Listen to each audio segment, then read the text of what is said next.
నమస్తే friends, chicken keema వడలు ఎప్పుడైనా తిన్నారా? చేసేద్దాం రండి. ముందుగా పావు కిలో చికెన్ కీమాని ఫ్రెష్గా క్లీన్ చేసుకోవాలి.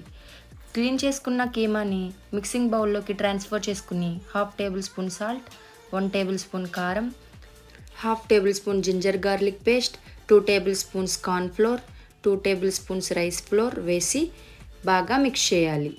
వాటర్ పడితే స్ప్రింకిల్ చేసుకోండి, మ్యాక్సిమం అందులో ఉన్నాయే సరిపోతాయి. కాస్త పసుపు వేసి బాగా మిక్స్ చేసుకోవాలి. బ్యాటర్ ఈ విధంగా వస్తే చాలు. డీప్ ఫ్రైకి సరిపడా ఆయిల్ పోసి బాగా మరగనివ్వాలి. వీడియోలో చూపిస్తున్న విధంగా ఈ విధంగా ఒత్తుకుని వడల్లా వేసేసుకోవడమే. వడలు గోల్డెన్ బ్రౌన్ కలర్లో వచ్చేంత వరకు డీప్ ఫ్రై చేసుకుని సర్వింగ్ బౌల్లో సర్వ్ చేసేసుకోవడమే. వీటిని టొమాటో కచప్తో కానీ ఆనియన్ లెమన్తో కానీ తింటే టేస్టీ వడలు రెడీ.